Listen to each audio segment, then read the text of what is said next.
All right. Looks like Nicole has said what life is like when her partner is miserable. She said it creates tension at home and makes it hard to focus at work. Do you agree with that? Yep, absolutely. And, I mean, thinking about the flip side, too, like what's that like when you go and you know that your marriage is totally thriving and you're both in sync and you're excited about life, that translates to your work to positively as well, right? You go and you're more creative at work, you're more engaged at work, more pleasant to be around because you're not as distracted.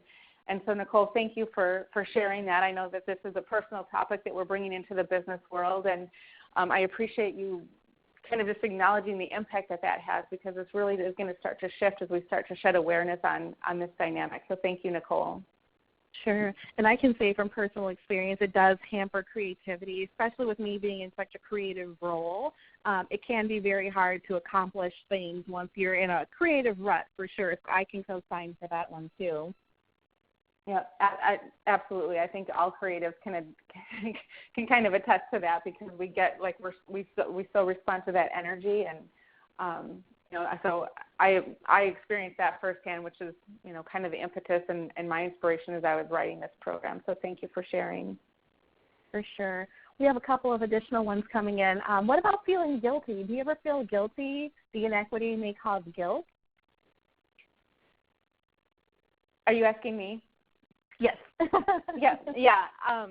That one's huge, because a lot of times executives or entrepreneurs in particular, they're hardwired for growth. And so they're always out for bigger, better, faster, stronger. How can we grow? And so it comes naturally to them. And it's really easy for us to take that for granted until we get home and we're excited about the newest shiny object or the greatest idea, or, a new revenue stream, or, when we get these creative juices or new partnerships or collaborations or things that we want to start working on in ourselves. And then we get home and it's like the spouse is like, well, you have to go to another conference for what? Why do you have to go to another seminar that's going to take you out of town for longer? And there can be that guilt there. When I was coaching, I had a lot of clients that were like, it's not worth the fight that it causes at home, because I have to travel so much for business.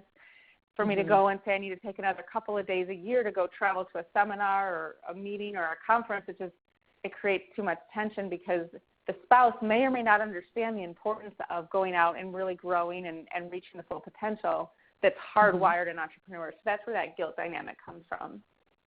For sure. We have one last comment. When the partner is miserable, they're usually self-absorbed and not paying attention to what pops up in real life. I think I agree with that one, too. Yep, and that is the exact foundation of my program. It's because here's what I've noticed. We give the entrepreneurs or the executives kind of a lot of flack for getting their identity from their role, their job, right? Like they get their identity from their business or who they are at work. And the spouse, if there's a counterpart of that high-powered person, their identity becomes Mrs. Entrepreneur or Mrs. Executive, and a lot of times those spouses can lose their own identity. And so what happens when the entrepreneur experiences a struggle in the business, his or her identity will kind of start to waver and tank. And because the spouse's identity is wrapped up in the executive, now their identity is tanking too. So the entire relationship is built on the foundation of the marriage. And so my program really focuses on the spouse that maybe feels like their identity got wrapped up in their partner, to help them reclaim who they are.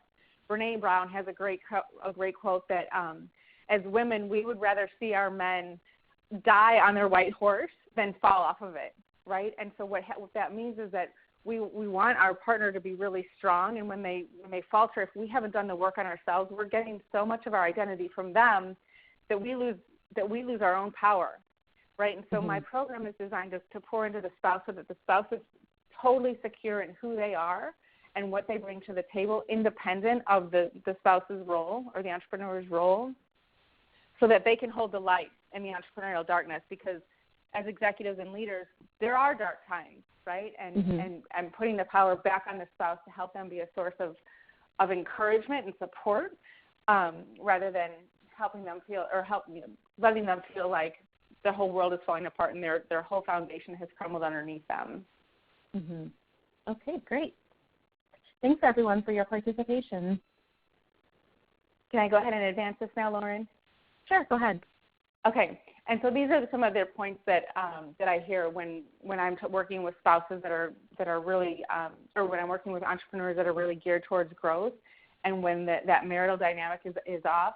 They say it's hard to leave them at home because they worry about them spending time with the kids. A lot of times when the business owner gets home and the spouse isn't happy, the kids are complaining, or they're ready to go kind of jump on the working partner that just got home, because the one that's been at home is kind of depleted. And again, we talked about that feeling of guilt when one is very purpose-driven and the other isn't. It can be hard to really enjoy that success when you know that your best friend and your partner is maybe struggling in that area. And again, when the business owner goes off or the leader goes off and has all these great breakthroughs and all these new connections, it can be hard to keep that rapport and the intimacy in the marriage secure, because one partner is growing at a very high level and the other one can feel really threatened that maybe they'd be left behind. So those are some of the other things that I hear when I'm working with the entrepreneurs. And conversely, again, it's really important to focus on the positive what's possible here. When both people are learning and growing, there's an increased admiration and respect for one another. We can see each other in different lights. We can experience one another's strengths. So there's that dynamic that can happen when both people are actively growing. There's increased intimacy and bonding over one another's success. You both experience different degrees of success in your own personal pursuits, and so, of course, that's a bonding opportunity. And you get to wake up next to your biggest fan. You know what it's like to constantly be chasing a bigger purpose, whether that's in the business world or not. When both people are actively engaged in that, you get to support each other. You get to live with your biggest fan. What else could be better than that? And so what I've noticed in my work when I'm working with these entrepreneurial couples, one foundational belief that I was exposed to is that it takes two extraordinary people to create one extraordinary marriage. And so when I'm working with these couples and I see these couples that have it down, like they have it right, they've gone through their stuff, but they still come out unshakable, and they just have this extraordinary love affair, the three things that they have in common is that they enjoy carefree timelessness together, they're minding the compliment to criticism ratio, and both parties are actively striving to be their best. I'm going to go into a deep dive on each of these three, but I want to give you guys a broad overview of these three best practices, because across the board, in all of the couples that I've worked with, all of them demonstrate these three key principles.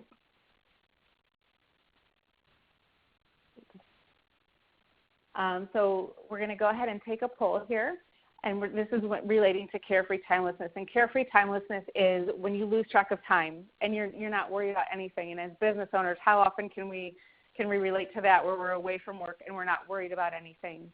And so as it relates to carefree timelessness, we have a poll question, and it's, I can spend the entire day off without checking in with work-related tasks. And this can be industry-related magazine articles, blogs, emails, phone calls from clients or team members. So if you guys want to go ahead and take a minute to go ahead and check the box there. Okay. So I'll give everybody about 3 more seconds. 3, 2, 1. Okay, let's go to the results. What do you see, Kelly? It looks like most people said strongly disagree, meaning that they can't go a period of 24 hours with checking in, and it can be really hard. And as I mentioned at the top of our call, it's those smartphones. And then the next highest answer was agree.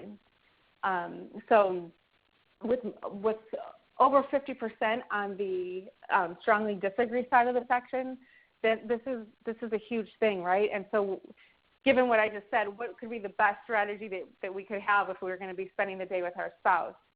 Think about that. If you're with your spouse, what's the number one biggest distractor that we have? And it's always in our hands, right? Like we feel naked when our hands are empty because we don't have our phones in our hands. So that's one of the best strategies, is to leave your phone in the car or at home where you're just away from it, putting it on Do Not Disturb, and really getting present, right? Like as leaders, our minds are always drifting back to work, and especially for the creative type, we're always thinking about new ideas. Our minds can always go there.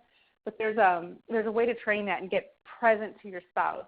Even if it's one day a week where you're just on the weekends present to your spouse, who they are, what they need, and engaging in that relationship. you're going to see that it's going to convert to higher creativity and productivity in your business on Monday when you've had that complete disconnect. So really focusing on the fact that rejuvenation is a prerequisite to success and not a reward makes all the difference. So I'm going to go through, skip forward here. And again, this is where we experience the power of play. And play is that childlike activity where we're completely disconnected. And the reason play is so important is that this is where our greatest strengths reveal ourselves. So if you think about what you were originally attracted to in your partner, it was probably reflected in their play, whether you met at a bar or out and you were just in your normal day-to-day, and you think about those qualities that you initially loved in your partner. What can happen over time is those qualities that initially drew you to them or attracted you to that person eventually over time become a weakness, because our greatest strengths are always our greatest weakness. So if we were attracted to our partner because they were laid back and let us do what we wanted to do, now it can be easy several years into the relationship to think, oh, they're lazy or they're unmotivated. Or if we were attracted to our partner because they were really driven, really independent, and that was really attracted to us several years ago, now we can look at them and say, oh my gosh, they're workaholics or they're control freaks. And so when we get into play, we get to experience their strengths again, right? We get to revive that feeling of love and appreciation, because that's where our greatest strengths are revealed, is through play.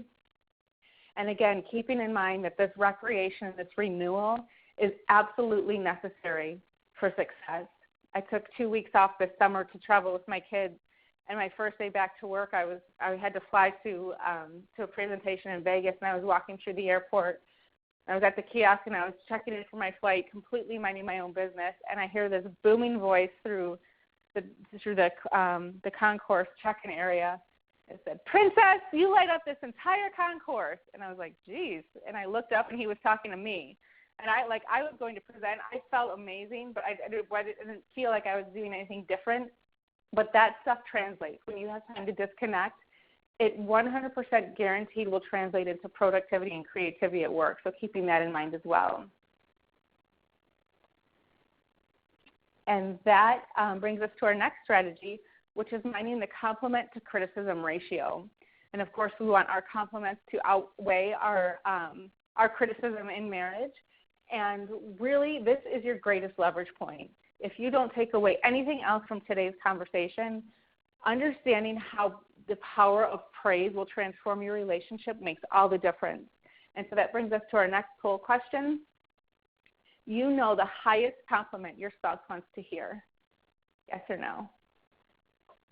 Okay, so people are jumping in pretty quickly. I'll go ahead and give you 3 more seconds. 3, 2, 1. All right, going to the results. Oh, wow. All right, what do you think, Kelly? Over 75% say no. They do not know what the highest compliment their spouse wants to hear is. And so, again, antennas up, figure this out. By figuring out what your spouse wants to be admired for and loved for, you can pour into this. This is your greatest asset that you can bring to your marriage, is really pouring into what's going to make them tick. I mean, think about what your highest compliment is. When you think about, like, what would be the number one thing your spouse could say to you that would just completely thaw you up, melt your heart, like, what would that do to you? And then think about what that would do to your spouse. Because, again, if our greatest strengths are always our greatest weaknesses, and we get into the ratio where our criticism is a lot higher than our compliments, we're going to be living in a negative, miserable marriage. But what we appreciate appreciates. So if you're appreciating all the negativity or all the negative things that your spouse brings to the marriage, you're going to get a lot more of that. And if you appreciate all of the great things about your spouse, you're going to get a lot more of that. And so really minding your compliment to the criticism ratio. A lot of times people ask for numbers, and it's so funny because they're always like, well, what is it, like 1 compliment to, or 2 compliments to 1 criticism? And I'm like, no, like 100 to 1. Like, blow this one out of the water and see what happens. And do it for the sake of complimenting. I've had a relationship before where I always knew that criticism was coming because he would start with a compliment and then go to a criticism. And that was, so the only time I ever got complimented when I knew a criticism was coming. So it, like pretty soon, as soon as he gave me a compliment, it was in one ear and out the other, and I was like, all right, here we go. What's the bad news? And so compliment just for the sake of complimenting. And again, figure out what the best thing you could say to your spouse is. What do they want to be loved for? And this is going to open up a really tender, really powerful conversation that will transform your marriage, because again, you're appreciating the most important aspect of your spouse and sharing with them what you want to be appreciated for. So that's the best one that you guys will walk away from. This is going to be the most powerful one for you. And then we're going to move ahead to the third one. And again, I said earlier, it takes two extraordinary people to create one extraordinary relationship. And so the third strategy that these high-powered, highly successful entrepreneurs use is that both parties are actively striving to be their best. So it's not just one that's going to the seminars and reading the books and the blogs. Both parties are actively engaged in becoming their absolute best self. And so what that looks like is that each party is coming with really clear energy. They're both engaged. They're both doing things that they love to do. They're both minding and creating an emotional and intellectual temperature for love, admiration, and growth. They're both clear on who their character is, on who they are in their character. So they're aligned with their values and their character traits. They're both focused on being healthy and well. They're focused on their physical attributes. They want to be attractive for one another, so they're actively working on their health and wellness. They are actively engaged in their spirituality. And this is important. A lot of, we know that spirituality is a key, having similar spiritual views can be a key factor in a relationship. And I know a lot of couples who share different views in terms of their spirituality, but they love and accept one another's views and for who they are, and they're not trying to change them. And then finally, sexuality. Obviously, that's a key part in a marriage. And what I've learned in my work here is that the spectrum of sexuality is as broad and deep as there are people on the planet.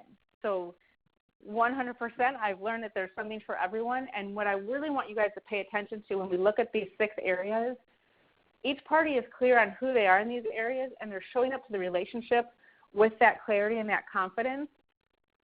And they're confident that their partner is doing the same, and there's a mutual love, respect, and appreciation for what the other person is achieving. So one person's not trying to push their views on the other. It's both people understand that and trust that the other person is going to show up as their best in each of these 6 categories.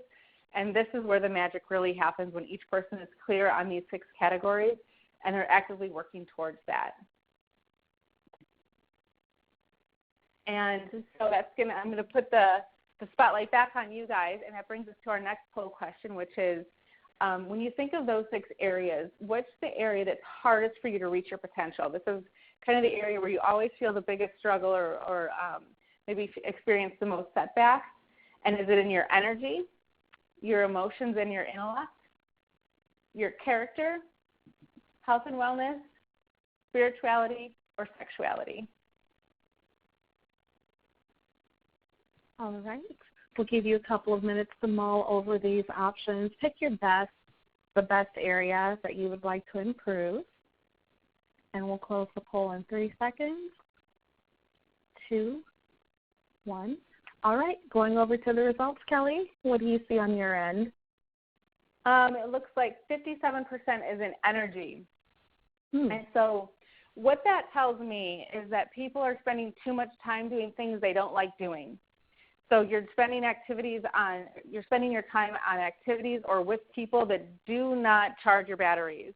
And so when you think about this, when you look at your day, I want you to think about the different, I'm going to give you 4 different scores. I want you to think about activities that you love to do, and you give yourself 1 point for that. So activities that you absolutely would do for free, they bring you joy, they really just get you going, you get 1 point for that.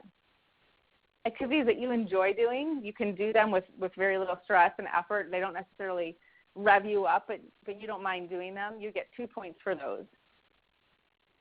Activities that you tolerate doing, you do them because nobody else is around to do them, and you kind of just do it because they're there and they're your responsibility, and you're kind of indifferent to them. You're tolerating those tasks. that would be 3 points. And activities that you dread doing is 4 points. Like, these are the things that you dread doing them, you procrastinate on them. When they come up on your task list, it's like, ugh, and even when you attempt them, you're still getting mediocre results. And so when I see that people are struggling with energy, what that tells me is that you're spending your time and your energy with the wrong people and on the wrong tasks. And so really getting rid of some of that dead weight will help increase that energy and what it's also going to do is create the space for you to put things that you really enjoy doing in your life. And you're going to be able to spend better time with the people that mean the most to you, that are constantly lifting you up rather than dragging you down.